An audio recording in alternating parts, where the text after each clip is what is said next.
నమస్తే. Welcome to our channel. నేను రవీంద్ర బాబు. ఆంధ్రప్రదేశ్ మాజీ ముఖ్యమంత్రి వైఎస్ జగన్ రెడ్డి గారు లేదా ఆయన కుటుంబం వైఎస్ రాజశేఖర్ రెడ్డి దగ్గర నుంచి మొదలుపెట్టి తిరుమలలో శ్రీ వెంకటేశ్వర స్వామి వారికి భారీ ఎత్తున ద్రోహం, అవమానం చేస్తున్న సంఘటనలు రాజశేఖర్ రెడ్డి గారి హయాం నుంచి జరుగుతూనే ఉన్నాయి.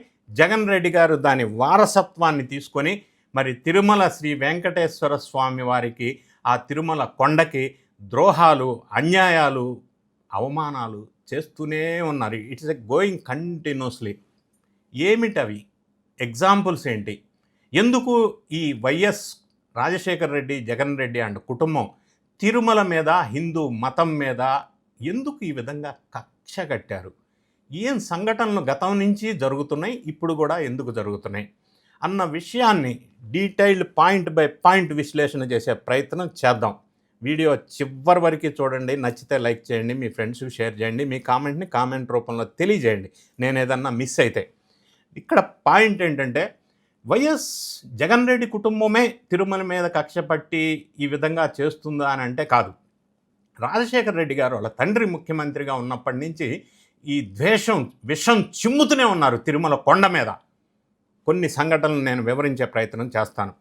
ఈ మధ్యకాలంలో జగన్ రెడ్డి గారు ఒక ప్రాంతానికి వెళ్ళి రైతులకి గిట్టుబాటు ధర దొరకటం లేదు అన్న విషయంలో రైతుల్ని పరామర్శించడానికి వెళ్ళారు. అరటి తోటకి చెరుకు తోటకి తేడా తెలియదు అని నేను అనలేను, కానీ అరటి తోట రైతులకి గిట్టుబాటు ధర గురించి వెళ్ళి రైతులతో మాట్లాడుతూ అసందర్భోచితంగా నారా చంద్రబాబు నాయుడు గారు అదేదో లడ్డు అంటాడు, అదేదో టెంపుల్ అంటాడు, డైవర్షన్ పాలిటిక్స్. మీరు విన్నది కరెక్టే. జగన్ మాట్లాడిన మాటలు ఇవి. జగన్ రెడ్డి గారు ఈ మాటలు ఎందుకు మాట్లాడారు? అదేదో లడ్డు, అదేదో టెంపుల్ అంటారేంటి? ఆ లడ్డు విషయం తిరుమల తిరుపతి దేవస్థానంకి పవిత్రమైన లడ్డు ప్రసాదంలో కల్తీ విషయం కదా ఆయన మాట్లాడుతుంది. అదేదో టెంపుల్ అంటాడండి. ఏడుకొండల స్వామి టెంపుల్ కదా అది. అట్లా ఉచ్చరించడానికి కూడా ఇష్టం లేదా? మరి గతంలో ముఖ్యమంత్రిగా పనిచేసిన జగన్ రెడ్డి గారు చాలా సందర్భాల్లో స్వామివారికి వస్త్రాలను సమర్పించారే. సతీ సమేతంగా సమర్పించవలసిన స్వామివారి పట్టు వస్త్రాలు ఈయన సింగిల్గానే సమర్పించారే. అయినా కూడా తిరుమల పేరు ఉచ్చరించడానికి, ఆ లడ్డు పేరు ఉచ్చరించడానికి, టెంపుల్ పేరు ఉచ్చరించడానికి ఇబ్బంది అయిందా? ఓకే. అయితే ఆ సందర్భంలో ఈ విధంగా ప్రవర్తించడం కరెక్ట్ కాదనేది హిందువుల మనోభావాలు దెబ్బతిన్నటువంటి అంశం. వైఎస్ రాజశేఖర రెడ్డి గారు ముఖ్యమంత్రిగా ఉన్నప్పుడు ఈ పరంపర ఎలా కొనసాగిందనేది మీకు ఎక్స్ప్లెయిన్ చేసే ప్రయత్నం చేద్దాం.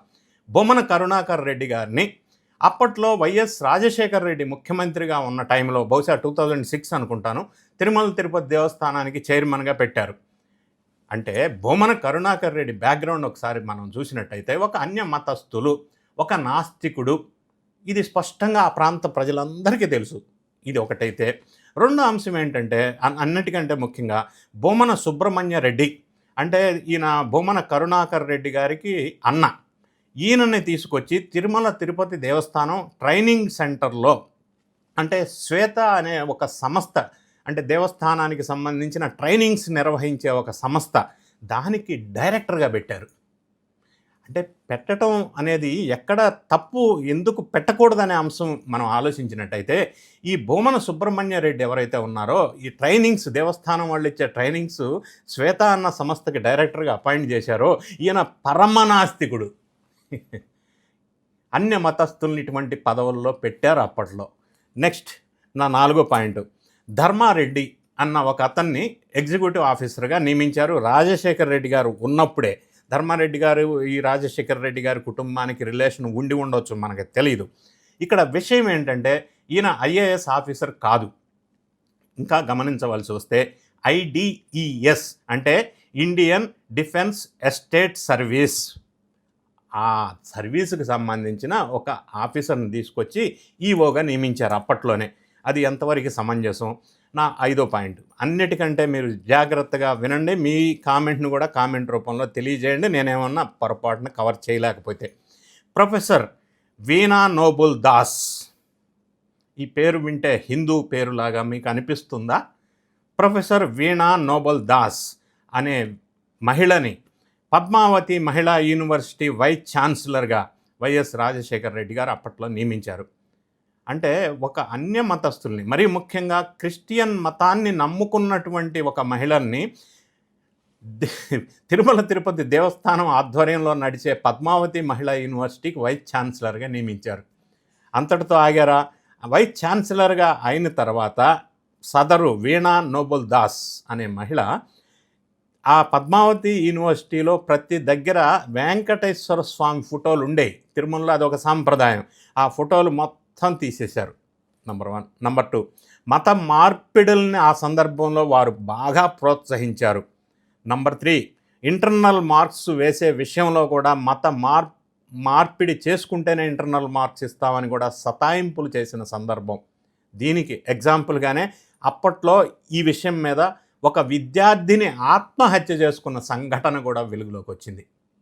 ఈ విధంగా తిరుమలని అన్య మతస్థుల చేతుల్లో పెడితే అది ఏ విధంగా కరెక్ట్? మీరేమనుకుంటున్నారో చెప్పండి. ఇదే విధంగా అప్పట్లో రాజశేఖర రెడ్డి గారు, మీకు గుర్తుండే ఉంటుంది, 7 కొండలు లేవు అక్కడ, 7 కొండలు అవసరమే లేదు తిరుమలలో, 2 కొండలు చాలు, మిగతా కొండలు మొత్తం హోటల్స్కి ఇచ్చేద్దాం, భారీ ఎత్తున కమర్షియల్ కాంప్లెక్సెస్ కడదాం, చర్చెస్ కడదాం, మసీదులు కడదాం అని అప్పట్లో పెద్ద ఎత్తున మాట్లాడిన సందర్భం ఒకసారి మీరు గుర్తు తెచ్చుకోండి. 7 కొండలు కావంట, అవి 2 కొండలేనంట. తర్వాత వచ్చిన అంటే పబ్లిక్లో నుంచి వచ్చిన వ్యతిరేకత దృష్ట్యా ఆ ప్రతిపాదనని తర్వాత మాట్లాడలేదు, మానేశారు. ఇది రాజశేఖర రెడ్డి గారి జమానాలో తిరుమల మీద జరిగినటువంటి విషం చిమ్మే కార్యక్రమం.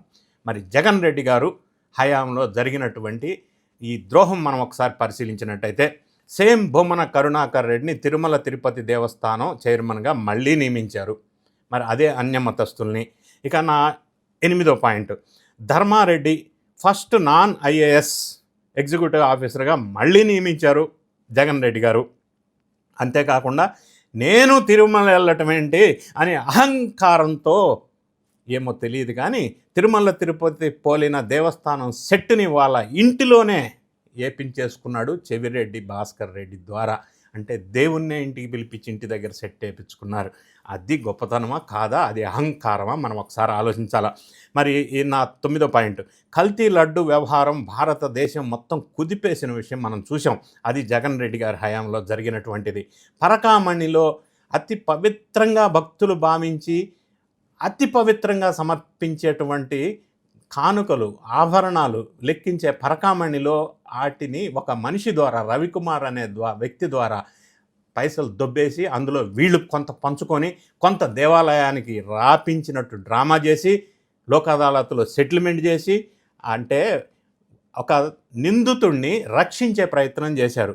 థెఫ్ట్ని గిఫ్ట్గా మార్చారు. ఇది ఎంతవరకు కరెక్టు? దోషిని దాతగా మార్చారు. ఈ విధంగా అతన్ని ప్రొటెక్ట్ చేసి పరకామణి విషయంలో భారీ ఎత్తున లూటీ జరిగిందనేది ఇప్పుడు మనం డైలీ వింటున్న విషయమే. ఇంకొక విషయం మనం పరిశీలించినట్టయితే తిరుమల తిరుపతి దేవస్థానం బోర్డులో 5 వైఎస్ కుటుంబ సభ్యులు మరి క్రిమినల్స్, లిక్కర్ స్కామ్లో ఆరోపితులుగా ఉన్నటువంటి వాళ్ళను కూడా అప్పట్లో పెద్ద జంబో అది ఏర్పాటు చేసి దేవస్థానం బోర్డు మెంబర్స్ని భారీ ఎత్తున 85 మందిని అందులో పెట్టి ఈ లిక్కర్ స్కామ్లో ఆరోపణలు ఎదుర్కొంటున్నటువంటి శరత్ చంద్రారెడ్డిని కూడా అందులో దేవస్థానం వారి బోర్డులో పెట్టేశారు. మరి అంతేకాకుండా ఇంకొక అంశం మనం చూసినట్టయితే వైఎస్ఆర్సిపి లీడర్, ఒక ఎమ్మెల్సీగా ఉన్నటువంటి మయానా జకియా ఖానం అన్న ఆమె భక్తుల్ని మోసం చేసి 65,000 దోపిడీ విఐపి దర్శనం పేరుతో 2024 ఆ జగన్ రెడ్డి గారు ముఖ్యమంత్రిగా ఉన్నప్పుడు ఆమె చేసింది అన్న విషయం కూడా అప్పట్లో వెలుగులోకి వచ్చింది. ఇంకొక విషయం మనం చూసినట్టయితే నా 13th పాయింట్, బొమ్మన కరుణాకర్ రెడ్డి గారు దేవస్థానం చైర్మన్గా ఉన్న టైంలో అన్ప్లాన్డ్ సివిల్ ప్రాజెక్ట్స్ టేకప్ చేసేసి, అంటే గోవిందరాజు చౌల్ట్రీ డిమాలిషన్ చేయటం దగ్గర నుంచి భారీ ఎత్తున 2,000 కోట్లు మిస్అప్రోప్రియేషన్ చేశారు, అంటే ఫండ్స్ దుర్వినియోగం చేశారు అన్న అభియోగాలు కూడా ఎదుర్కొన్న సందర్భం.